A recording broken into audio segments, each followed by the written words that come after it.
What is going on, guys? Name's D3. Welcome back to another Dragon Ball Z Dokkan Battle video, and it's been a while since I've done a video in this format, but we're gonna do it here. There's not gonna be the gameplay because it's too many units I'm talking about. So anyways, hope you guys enjoy it. Subscribe to the channel if you happen to be new, and this is something that was a long time coming, so feel free to leave me your list in the comments down below. By no means is this a definitive, no questions asked, I said so, so it's a law type of thing, man. It really isn't. It's just me giving my opinion on the matter. So anyways, hope you guys enjoy it, like I said. So I did set a couple of baseline rules. I'm not considering the LRs for this, like the free-to-play LRs, the androids, Goku, Frieza, Hercule. I'm not considering...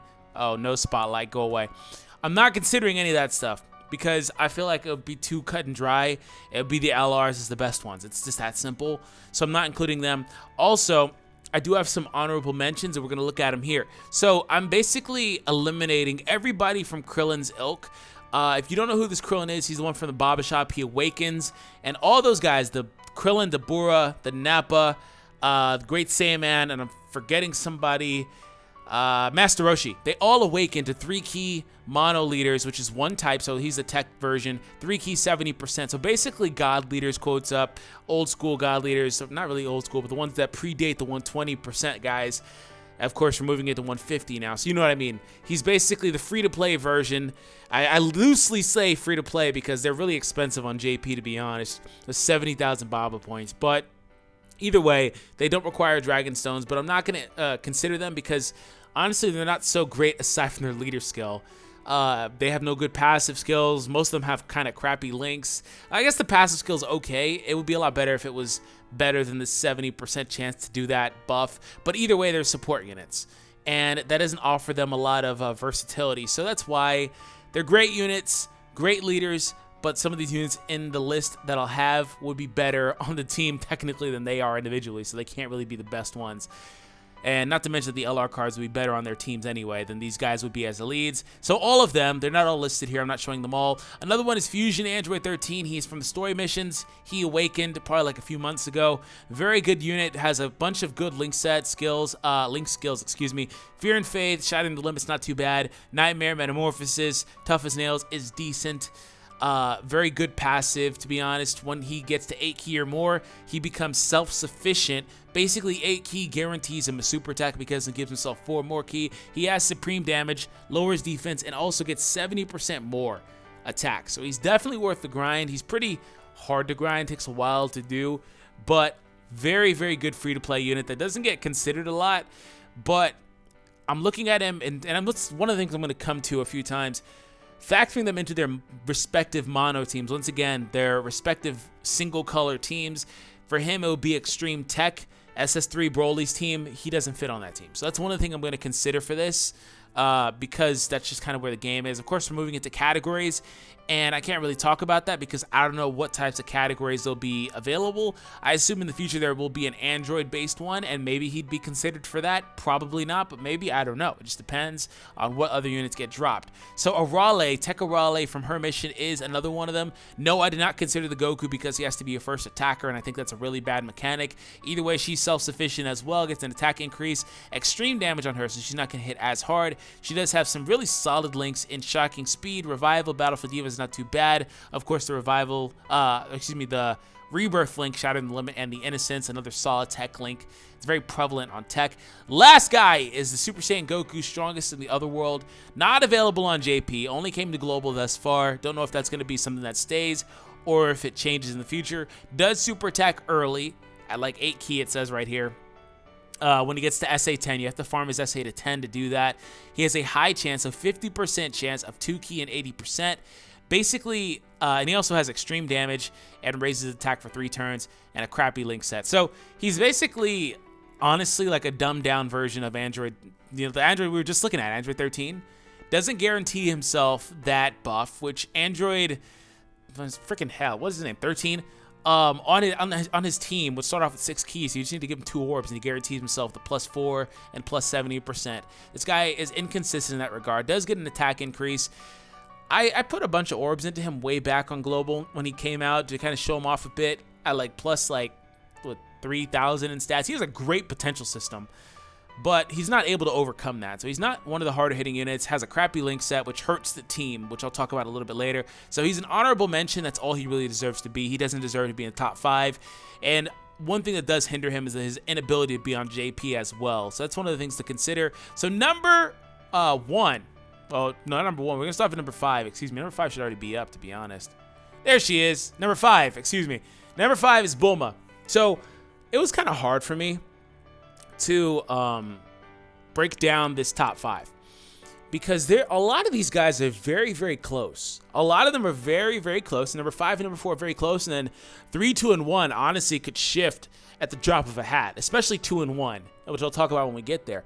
So Bulma, phenomenal unit for the LR Goku stage, especially on global because they don't have Goku Jr. I think Goku Jr. is a lot better than Bulma, but Bulma is able to be used on stage 4 of that event, which Goku Jr. just basically isn't because type disadvantage. So what does she do well? She is a solid tank, 70% chance at reducing received damage by 50%. That's a great ability to tank. Her flat-out mitigation is one of the best in the game, to be honest. I think aside from that, they have like 70%, 80%, but 50% is nothing to scoff at. It's a very, very good one, and I would take that any day over a high defensive stat, which she also gets that too because she gets like a free 100% if you put in the time to farm her. She's going to be very, very good. Of course, she doesn't have a lot of the more common link sets such as Super Saiyan and things like that because she's not a Saiyan, right? Doesn't have Prepare for Battle, which I guess since STR PyCon got it, it's plausible that any unit could get it now, especially on Global because it's still Saiyan exclusive on JP. She does heal, but I will say, and she also has Supreme Damage and a solid leader skill. I'm not really considering these guys as leader skills from this point on. But I will say there's a couple things here. Her inability to guarantee the damage received reduction by 50% is a hindrance.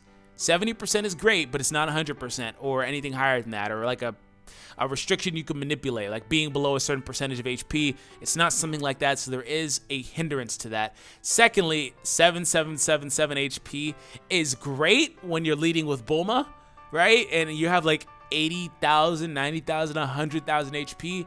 But when you start popping her into teams and taking really, really powerful friends that buff 120%, you have over 200,000 HP, 250,000. It's not that much, right?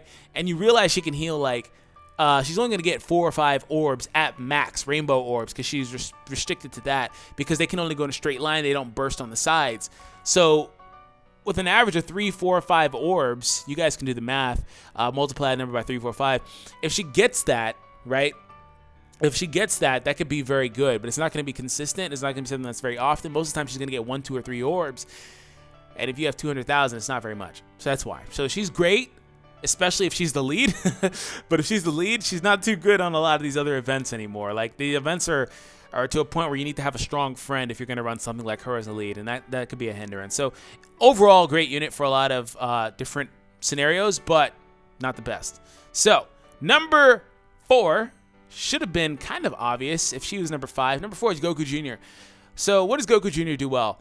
He is the opposite of Bulma. He has no healing mechanic. He has supreme damage as well. They both have the same kind of leader skills, 2 key and 30%. So they're viable leaders, I guess.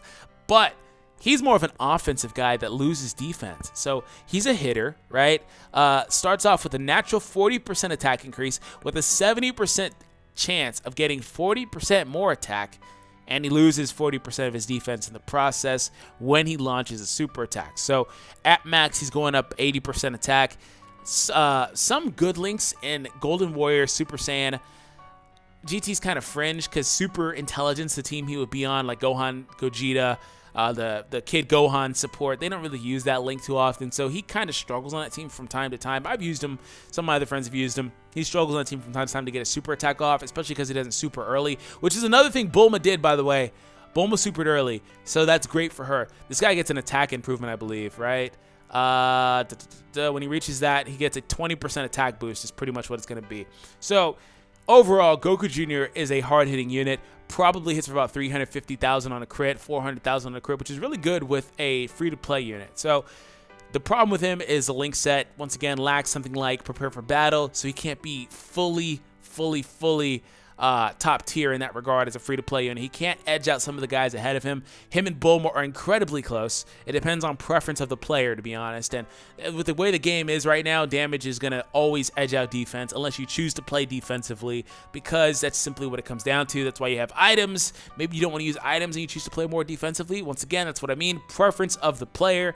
But for now, I'm giving it to Goku Jr. with a slight edge over Bulma because they both have very distinct weaknesses, very low base attack stat. But then, of course, he has a 100% attack stat, which is down here. At max 100%, he has over 10,000 attacks. So that, coupled with those 40% increases on a 120% lead team, or with him as a leader on 120% friend, is very good. And he's good in the same scenarios that Bulma is, so that's funny. Alright, so number 3 on the list, and this is where I said it gets a little bit closer. The free-to-play Broly. So this Broly is the Super Saiyan Broly Dokkan Awakened, right? So Super Saiyan Broly is right here, if you're wondering. You get this Broly from doing the Broly mission, right? This guy. You may have him on your box, global, you know, you may have him, whatever, but he's that guy awakened. And he turns into this guy. So what he does is he becomes self-sufficient, basically has a guaranteed no-key restricted version of Android 13's passive. You know, Android 13 had to get to that 8 key, but it's a very coy way of saying it's guaranteed because it's very easy to get 8 key nowadays, right? But all types leader skill, which is cool. No HP, which sucks because you want HP and attack, if anything. But they did that on purpose. Supreme damage. 3 key, 70%. Where he loses it is a link set, but he's very good self-sufficiently. But I've said this so many times, and I need to make sure everybody understands. The ability to be self-sufficient, give yourself key, is cool.